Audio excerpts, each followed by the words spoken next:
Number 10. I need to kill Oscar. Ashley, I really didn't. I really think I did that. I didn't mean to hurt him. That was 17-year-old Dylan Shymaker, who fatally beat his girlfriend's 23-month-old son. I mean, is this real life right now? I watched videos about this kid's case, and his lawyers were trying to justify that Dylan has an anger problem. He didn't mean to kill the 23-month-old baby. He didn't know how to control himself. I'm not sure why there are lawyers defending people like this, you know, defending killers. That little baby didn't have a chance at life. What is his lawyers thinking? What are they fighting for?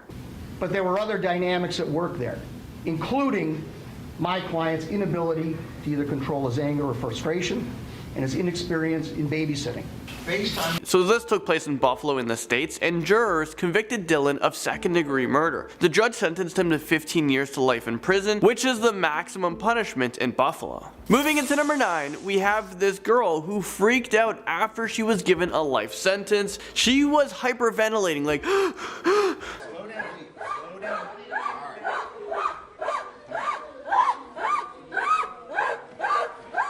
So just before the panic attacks were happening, this girl fell to the ground and she started yelling in the courtroom.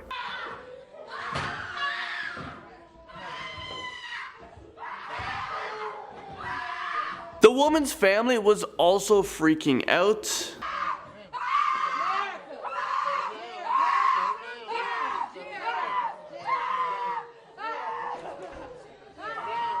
Alright, number 8. I gotta wake up every day with that. So, just ask. Actually, I don't ask. I'm just sorry. I know it's hard to understand what this kid is saying, but he's begging for forgiveness. It's a hard video to watch. I know people make mistakes, but killing someone isn't something that society can forgive, or can they? John, is there anything you want to say before sentencing?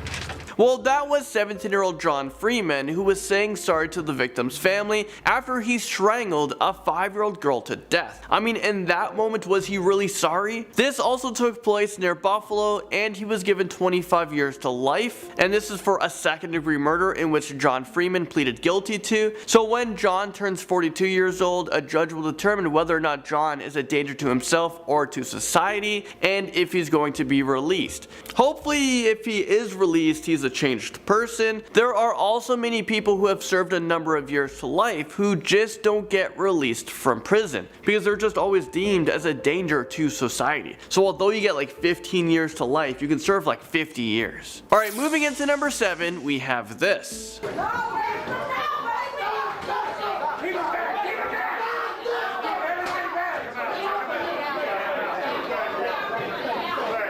You couldn't see the guy I'm talking about during this part of the video, but who you're about to see is 19-year-old Dexter Johnson, who is 19 years old at the time, so he raged out in court when he was given the death sentence. I guess he has nothing else to lose. This is what this guy looks like. Punishment of death. Ladies and gentlemen of the jury, this is going to complete your jury service. I'm going to meet you in the jury room. All rise. The jurors convicted Dexter Johnson of capital murder. Dexter was involved in a carjacking, robbery, rape, and murder of 23-year-old Maria Paris. Dexter is now 28 years old, and he's still on death row. And right now he does not have an execution date. Although someone is given the death penalty, it takes a very long time to go through the whole process. Do you guys believe in the death penalty? Sound off in the comment section. At number 6, we now have teenager Samantha Grigg, who was charged for murdering a Michigan State University student, Dustin Frolka. Grigg pleaded guilty to unarmed robbery and manslaughter in Frolka's death. The 19-year-old's body was found along I-69 last February. He had been beaten with brass knuckles, robbed. This case just doesn't seem to make sense to me. 16-year-old Samantha at the time decided to plan a kidnapping to rob and kill Frolka. I mean, she's 16. How do you have these thoughts? She had someone help her as well, and that was 18-year-old Tyrell Bredernitz. So the reason why this doesn't make sense, because it does seem like Samantha had a really bright future. She threw it all away. She was actually a lead singer of her band, and she was actually quite good. Singer in a band. Number 5, we have this teenager who, after given his sentencing, turned around and just attacks the people in the first row. I think it was the victim's family.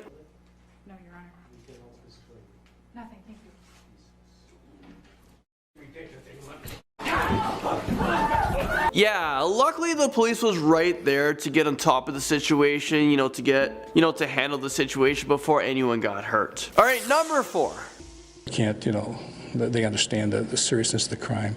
Barbeau will almost certainly start his prison sentence at the Department of Corrections, Lincoln Hills School for Boys, north of Wausau. That was 15-year-old Antonio Barbeau at the time of his trial. This one is pretty messed up, but he was given a life sentence for killing his great-grandmother back in 2012. He was just 13 years old. Antonio and his friend killed his great-grandmother with a hatchet and a hammer. The great-grandmother was 78 years old, and this is just so sickening. Antonio won't be eligible for release until he's 50 years old. The article I was reading about this stated that Antonio's lawyers said the punishment was cruel and unusual. I mean, are they freaking kidding me? There's no way that the lawyer actually said this in court. How does that lawyer even sleep at night trying to get this killer out to the public sooner? The reason why Antonio killed his great-grandmother was for money. It's so sickening. I think the punishment wasn't cruel enough, but that's just my opinion. Moving into number 3, we have an 18-year-old who was sentenced to 20 years in state prison for using a dating app to set up a robbery that resulted in a shootout. In the footage I'm about to play for you guys, I really feel bad for this mother who is just so hurt. Once she finds out her daughter was charged and sentenced to 20 years in prison, she totally loses it. She freaks out, and then the teenager starts to freak out as well. This one is really sad.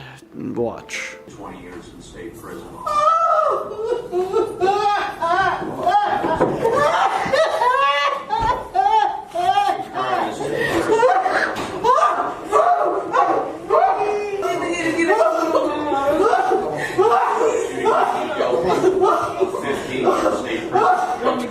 The teenager was then quickly taken out of the courtroom by police officers, and the mother was just left there to cry. She was so heartbroken, and I would be as well if I found out that my kid committed a robbery and guns were used and then they were sentenced to 20 years in prison. It's like you lost them. I'm not sure if she is even able to get out of prison sooner, but she did use a deadly weapon during this robbery that could have resulted in someone losing their life. Do you guys think that 20 years was, maybe too harsh of a punishment for this crime? Alright, number 2. Saying to pull the trigger that killed your son now masturbates to memory. All of you. Sentencing Lane to life in prison, Judge David Fury said he lacked remorse and had feigned mental illness. So this guy might look familiar to you guys, and to be honest with you, I don't care if this guy gets left in prison and forgotten about for the rest of his life. So who you just saw was TJ Lane, the teenager who was in front of a judge for sentencing for a school shooting in Ohio back in 2012. TJ was 17 years old when he shot and killed 3 students and injured another 3. Although TJ was a minor at the time of the attack during the sentencing, he was tried as an adult and he was given 3 life sentences in prison without parole. Well, just a few years after the attack, TJ, he was actually able to escape prison. This was just 8 days before his birthday, and he escaped from Allen Correctional Institution in Ohio along with 2 other inmates. He was able to escape using a makeshift ladder. They used it to scale down a fence during recreation hours. One of the men was quickly recaptured, but TJ and another man who was serving a 12-year sentence for aggravated robbery and burglary and kidnapping remained at large. Police conducted a nationwide search and told nearby residents to lock their doors. Eventually, both men were captured, and TJ was then put into a small cell for 23 hours a day, and he stayed there until he awaited for his transfer to a maximum security prison. A prison where hopefully you can't make a makeshift ladder and escape again. And finally, at number 1, we have this scary freakout from a California teenager who was begging to not go to prison.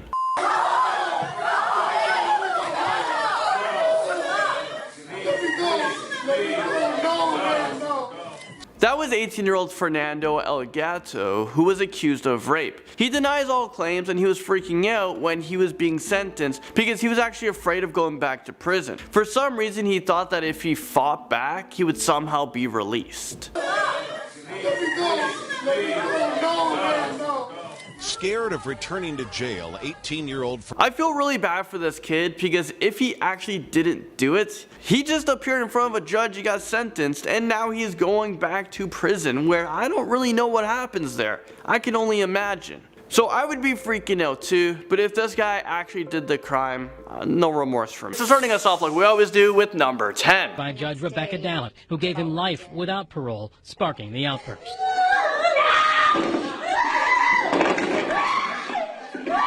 So that was 19-year-old Sandell Jackson, who appeared in front of a Milwaukee County Circuit judge who was sentencing him. Sandell was charged with first-degree intentional homicide and attempted robbery in the shooting death of a 21-year-old. Sandell pleaded guilty to the felony murder charges. He was given a life sentence, but was hoping for a chance at parole at some point of his sentencing, but the judge denied it, and that's when Sandell started to freak out. And everyone else in the courtroom was freaking out as well.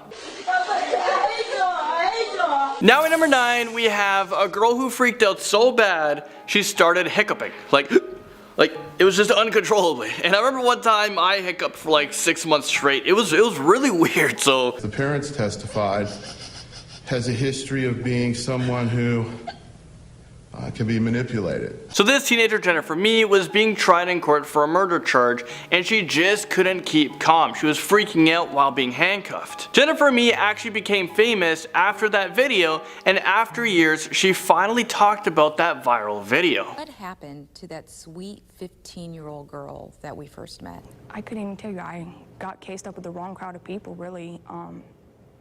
Unfortunately, when I started experimenting with drugs, I just felt like I was invincible to everything. Now she will be facing the rest of her life in prison, and she may not have the opportunity to ever leave. During the interview, she said that she thinks she deserves about 20 years, but not more than that. Personally, I feel would be fair is at least 20 years. I do, because yes, somebody's life was taken, somebody's a loved one, somebody's child. Your attorney has said now there's less than a 1 to 2% chance of you ever getting out of here. How do you hold on to hope? I can't put nothing past God, but I've been locked up since I was 19. I can't stop fighting. I have a family that wants me home. Next up, at number 8, we have 17-year-old Racelyn Martin, who pleaded guilty to first-degree murder, and this is after he killed his 63-year-old grandfather with a hatchet. Is this real life right now? He was sentenced to life in prison, and during court, Martin was freaking out. And this guy was just shaking. He was so scared. He was terrified of what was going to happen to him. Well, what else do you think is going to happen to you? Yeah, buddy, you're going to be in prison for the rest of your life. Okay, let's watch that again, but I'll slow it down a bit for you guys. It must be a very difficult case because both of his parents testified against him. Patton appeared to be listening intently to testimony, occasionally nervously looking down. Tonight we heard testimony from both parents. Moving into number 7, we have the youngest on our list, 13-year-old Kashawn Mann, who became the youngest person who committed murder in Kent County. Kashawn killed his mom's boyfriend. So after Kashawn's mom actually tried defending her 13-year-old son, the victim's family were outraged and chaos pursued in the courtroom. That angered relatives of the victim, Jermel Stokes, leading to a scuffle. The mom was saying that she actually found out her boyfriend was abusing her son and the murder was justified. I don't think that any murder can be justified, and also the mom was fighting for her son to not be tried as an adult. This is a crazy situation because you have this young kid who is abused, and now because of poor decisions, he's going to prison for the rest of his life. This is a child. Yes, he may have committed an adult crime. The judge was about to sentence her son, Kashawn Mann, for second-degree murder. But obviously, after it all comes out, he was treated in ways that I had no clue of. So we can't say that, oh, he was never mistreated. Moving into number 6. Court physically shaking throughout the hearing. Then the sentence was read. So therefore, it's the sentence of this court, Mr. Rose, that you be sentenced to serve a minimum of 10 years to a maximum of 15 years in prison. So that was Stacy Rose Jr., who just couldn't believe his sentencing. Rose Jr. was caught up in a fight when 49-year-old Briscoe came outside to break up the fight. He was a father of one of the teenagers. He's also a father of 5 and a grandfather to 3 grandchildren. Rose Jr. fled the scene on foot through the neighborhood, but eyewitnesses was able to tell the police who the killer was, and he was quickly arrested. Outside of the courthouse, Rose Jr.'s mom was freaking out because she couldn't believe his sentencing. So my son wasn't a drug dealer. They went over there and stole them pills out of his car. Rose Jr. was very shocked to know he was sentenced for so long. He claims it was an accident. This teen was just shaking like crazy in the courtroom, and he was just crying right after his sentence. Alright, so at number 5, we have someone who isn't even a teenager yet, and she was freaking out. She appeared on an episode of Beyond Scared Straight. I love that show, and I love how they're such bad kids, they get reformed, and then they turn out to be okay kids. But the episode I'm going to show you guys is about a wannabe 12-year-old girl who thinks she's tough. Her name's Ashanti. And this girl was on track, to serve the rest of her life behind bars, because she just seems so violent. Who knows what this little girl is capable of as she gets older. I'm Ashanti, I'm 12, I like fighting, I threaten people, and I'm in the squad. She's kind of speaking too gangster for me. I can barely hear what the heck she is saying, but from what I heard, she's not afraid of nobody. Well, until she was taken to a prison to see what her life was going to be like if she didn't change. Well, what you're about to see is someone who I've never seen be so afraid of anything before. This girl is just freaking out and just losing her mind, and she's like squealing, I think. We're getting closer and closer. They are gonna love that hair back here, buddy. Here we go. Ain't no time to cry now, sister. Ain't no time to cry. Okay, what the heck is even happening? She's just in panic mode. I'm not sure how tough this girl really is. Her tough act just seems to be fake. She's not ready for the real prison world. If she was, she wouldn't be acting like that.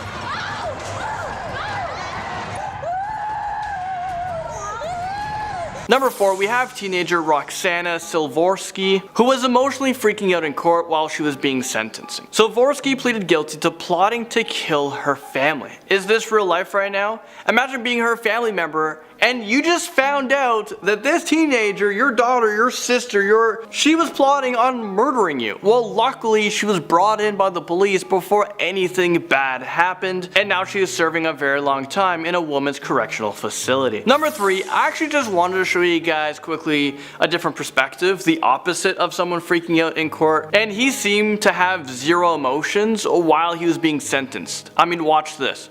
It is hereby ordered that you be committed to the Department of Youth Services until the age of 21, and furthermore committed to the Massachusetts Correctional Institution at Cedar Junction. This kid was just sentenced to over 40 years in prison, and he didn't even flinch. He was just 14 years old when he stabbed his teacher to death. I mean, I don't know, is he freaking out inside? Number 2. That's an extreme recklessness, and that's intent, that's maliciousness, that's a definition of malice. So that was 17-year-old Jacob Morgan from Rock Hill, South Carolina. He found himself in court after he was charged with arson and murder connected with his 14-year-old brother's death. Prosecutors claimed that Morgan maliciously and intentionally started a fire. Morgan was so shocked when he was sentenced. So therefore, I am going to find that there is probable cause to charge the individual with the found over 4 general. His life just flashed before his eyes. He didn't think that he would get such a long sentence. He was charged for manslaughter, so he received 10 years for that, and another 15 years for arson, which to me it kind of doesn't make sense because, well, let's think about it for a sec. 10 years for killing someone, 15 years for setting a house on fire. I mean, I don't know. Finally, number 1. See you, ladies and gentlemen.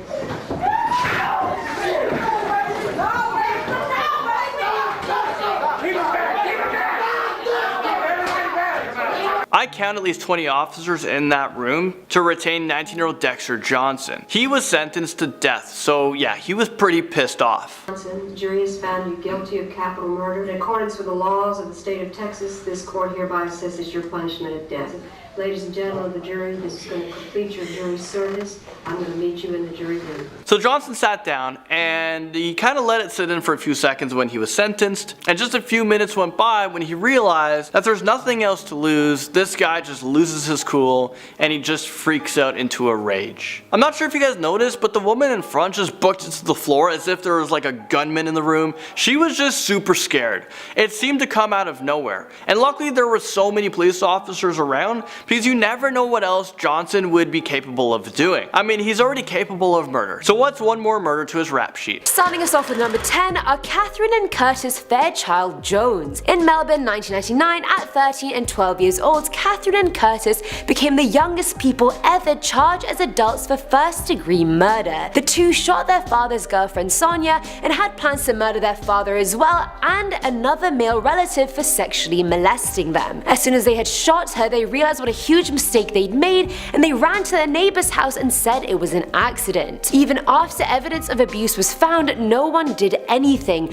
No one believed the two were being abused and they were sent to jail. During their trial, they never brought up the abuse. Nothing about what they had endured was even mentioned. I mean, the man who was abusing them was convicted of sexually assaulting his girlfriend's daughter years prior. Why was this not brought up by their defense during their trial? I have no idea. Then the justice system failed them and they pleaded guilty to second-degree murder and were sentenced to 18 years and probation for life. They were both released in 2015 at 29 and 30 years old. That's basically your whole prime part of life all spent in jail. Coming in at number 9 is Arthur Rafe and Sebastian Burns. Funnily enough, I knew about this case beforehand because there's a very good Netflix docu-series about different crimes and it's called The Confession Tapes, and this was that first case it actually explored. Highly recommend, but anyway, in Bellevue back in 1994, Arthur and his best friend Sebastian came back to Arthur's family's house for the holidays. All was well until the boys came back from a long night out to discover Arthur's parents and sister brutally murdered and his house a complete mess. After their murder, Arthur inherited basically everything his parents had, buying a new car, living a new lifestyle, and seemingly not mourning the loss of his family at all. Police in both the US and Canada suspected the two boys of killing his family in order to get their money. They slandered them in the news like there was no tomorrow, branded them as murderers, and then using the Mr. Big technique to extract a confession from them. This technique is actually illegal in the US but legal in Canada where it was done. It involves undercover cops gaining the suspect's trust by involving them in illegal activities and then getting them to confess. Even with multiple alibis and no physical evidence, the undercover cop kept probing Burns to confess and he would make it all go away. I'm assuming in the hopes of making his life go back to normal, Burns did confess, and later on so did Arthur, even though their stories were completely different. Both were found guilty in 2004 of a triple murder and were both sentenced to 3 life sentences each, even though they've been in prison for the past 20 years. At first I thought, how could anyone murder their parents, but after doing this video and seeing how many people actually did, I was like, wow, this is a thing. This actually happens.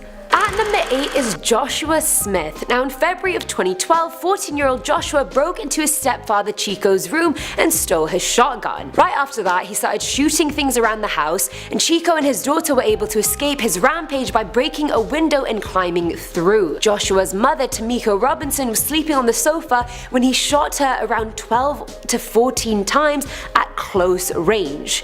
And why did he do this, you may be wondering? Because his mother was being a mother. That's right, Joshua started hanging out with the wrong crowd and wanted to join a gang, do drugs, pop pills. He started coming home at ridiculous hours, so Tamiko gave him a curfew and told him to stop hanging out with these people, and that's what triggered him. He pled guilty to second-degree murder and will be in jail for anywhere from 30 to 50 years. Filling our number 7 slot now is Evan Miller. Now Evan's life was hard enough. By the time he turned 14 in 2003, he'd been in and out of foster care due to his stepfather continuously beating him and his mother abusing drugs and alcohol. One day he was hanging out with his friends and his neighbor Cannon, who also happened to be one of his mum's drug dealers. After spending most of the night drinking and smoking weed, Evan and his friends attempted to rob Cannon after beating him. Evan beat him with a baseball bat and then set his trailer on fire, and he later died from his injuries and smoke inhalation. When brought to trial, his friend was offered life with a chance of parole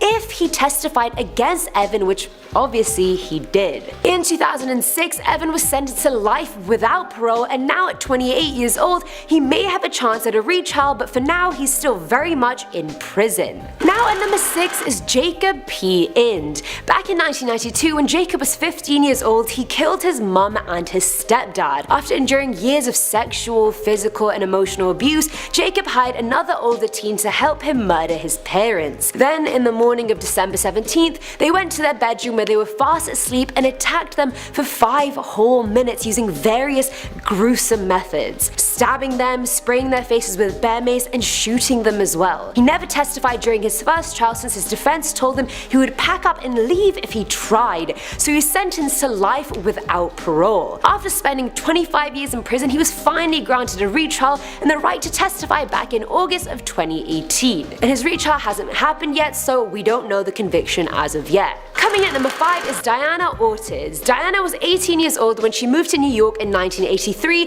to flee an abusive relationship, and that's where she eventually met her new boyfriend who was double her age. The man introduced her to drugs like heroin, LSD, and cocaine and convinced that the only way to sustain both their habits was to stage a robbery. Note, not a murder, just a robbery. The plan was sorted. She would pose as a prostitute in a parking lot, wait for someone to approach her, and then her boyfriend and some friends would rob him. However, on the actual day, the victim that pulled up to her started fighting with the men and a brawl ensued and he was eventually shot. While they all ran off in separate directions, what they had no clue about was that the customer was actually an off-duty police officer and he actually died a few days later. Diana turned herself in and was convicted of felony murder and was sentenced to 17 years to life. And after 22.5 years in prison, she finally went on parole. Imagine 22.5 years in prison. I'm only 21 right now and I feel like I lived a long life. That's my life and then some, all in prison. I can't even imagine that. At number 4 is Quantel Lotz.